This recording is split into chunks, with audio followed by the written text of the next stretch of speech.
Hey everybody, Cole here with Classic Mini DIY, and today's episode we are going to be tackling the fuel system, running fuel lines from the front to the back, and installing the new fuel tank. So stay tuned.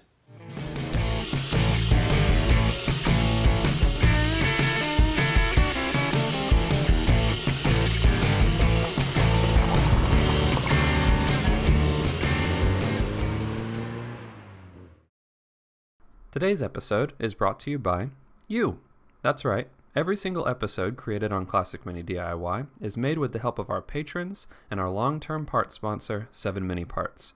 If you want to see more mini stuff and more videos in the future, please consider supporting the channel on patreon.com/Classic Mini DIY, or by checking out some of my awesome merch like t-shirts, stickers, and all sorts of other really cool stuff at merch.classicminidiy.com. Alright, let's get back to the episode. Now, like I said, we're going to be tackling the fuel system on the car today. Now, with an EFI system, an electronically fuel-injected system, you need a feed line, a line running from the tank, and a return line, a line running all the way back and dumping the excess fuel into the fuel tank. The easiest way to set this up on a Mini is to buy an SPI or an MPI fuel tank. Their fuel pump, fuel filter system is all right built into the actual tank, and it has a return and a feed line built into that pump. So there's lots of other options where you can modify an existing tank, things like that, but that does involve welding on something that holds fuel. So if you go down that route, you are going to absolutely need to take the time to actually completely defumigate the fuel tank. But additionally, I'm not doing that because I don't want to risk, exploding gas, anything like that. Much easier for me here in the US to just go ahead and pick up a new reproduction unit of the SPI tank, which I did, as well as a new fuel pump and a fuel sender. So I've got all that stuff, and let's go ahead and head out to the car and we'll start taking out the old fuel tank and installing the new stuff. So let's hit it. Okay, so now you can see back here we have the full fueling system accessible here. And right over here is the wiring that sends the power to my fuel pump, which is this right here. And this previously would bring fuel from the tank down here into the filter and then out to the front of the car. This fuel pump was kind of on its way out, so I'm not too worried about saving this. This is going to end up becoming part of my test bench when we test the new engine and run it while it's sitting on the ground, so to speak. So let's go ahead and disconnect this and send some power to the front.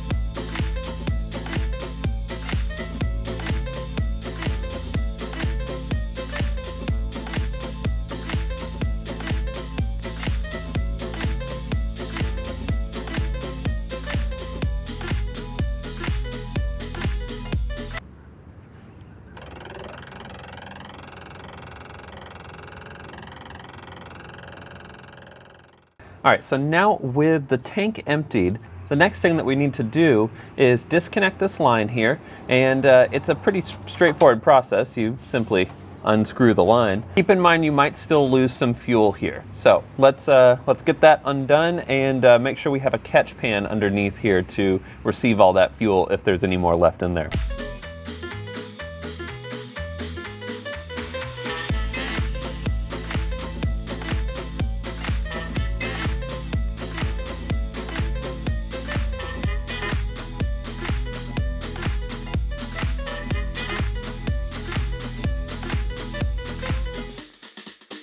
All right, so next up is the removal of the tank itself.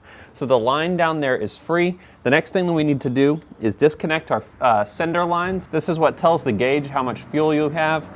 Then we need to disconnect the strap here, and then the whole tank should lift out of here without too much fuss. Keep in mind that you might need to kind of push on the actual fuel filler neck right over here. Just give it a little wiggle and push and wiggle and push, and it should work its way out into the main space here.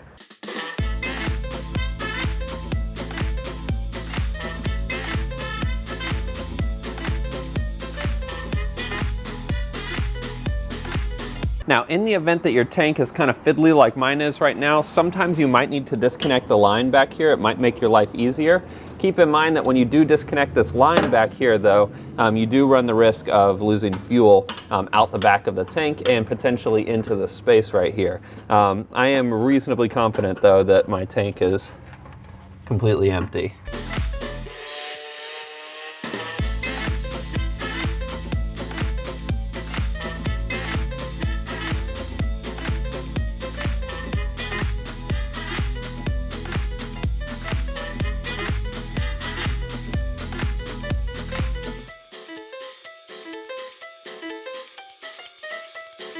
And now we have complete access to everything back here. Now, the wiring harness back here doesn't require any sort of modification for the new tank. I mean, you will need to reconnect and create some new connectors back here, most likely. These two being, of course, for the fuel pump that was down underneath the car. And then these two, we'll need to get connections for the new sender unit, but that should be pretty straightforward. Now, one thing that I am going to do with this opportunity back here is to bring my fuel lines up. I'm probably going to stick them behind these little tabs back here because it's going to be a good opportunity to tidy this up. And I want my two new fuel lines to come out and kind of have connectors up towards the top over here because that's where it's going to connect to the new tank. So that's the ideal situation. Now, one thing you're going to see here is that the two fuel tanks are actually different in size. The later model tanks actually had more fuel capacity. So there is a little bit more fuel in here, so I don't want to tilt this too much on its side. But you can kind of see the difference in size there. This space right here on this side of the tank is much larger. This, I believe, is a 6-gallon tank, and I believe this one is a 5-gallon tank. Actually, I know for sure this is a 5-gallon tank because that's how much fuel it takes to fill it up. But the additional gallon or two, I can't remember how much bigger this is. It's actually going to go a really long way because the Mini doesn't use a lot of fuel. That's one of the reasons it's so awesome.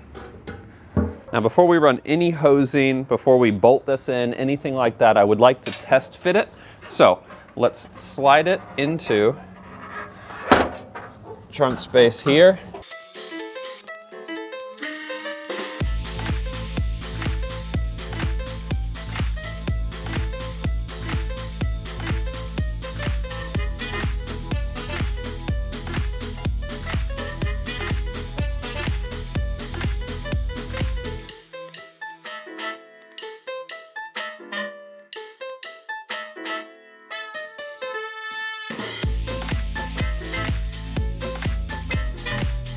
Sweet. So that is roughly what the new tank is going to look like in here.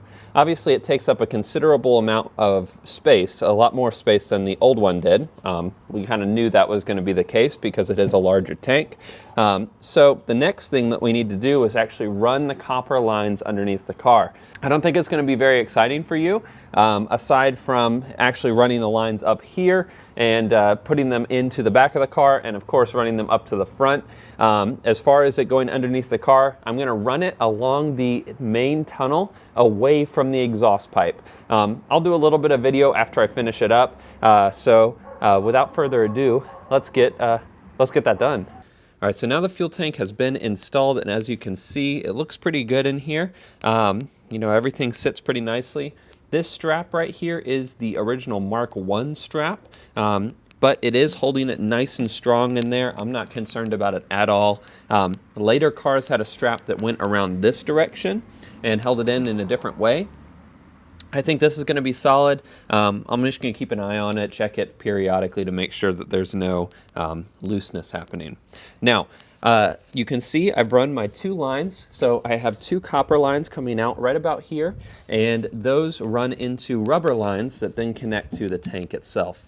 And then, of course, our two electrical lines here. I am going to address these a little later. I don't have all the electrics hooked up in the car yet, and I need to be able to test everything when I hook it up.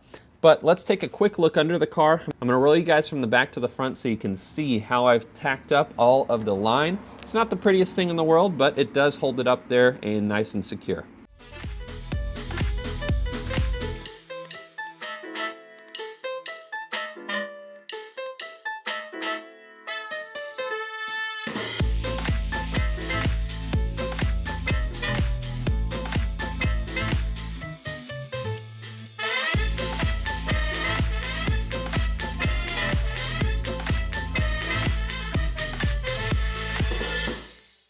All right, so that wraps up the fuel line episode. I hope you guys found this interesting. I didn't go into a whole lot of depth about bending the lines and like bolting them up and everything.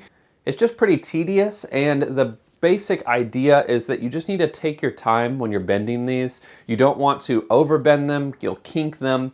And there are special tools made specifically for bending lines if you want to use one of these. I didn't end up using this at all, but you can pick these up and it will help you prevent any sort of kinks. If you take your time and don't overbend anything, you're not going to have much of an issue with kinks unless you're just super aggressive with things. But if you guys have any questions about the fueling system, post them in the comment section below.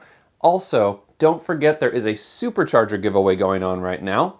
There will be some more information about this during the credits, but the short of it is if you head over to the merch store, any purchase on any item in the merch store gives you X amount of entries into the supercharge giveaway, and I will be giving away a whole supercharger made specifically for your car by VMAX S-Cart. So if you're interested in that, check out the link in my description. But until the next episode, and until I see you guys again, you know the drill. Enjoy those minis and motor on.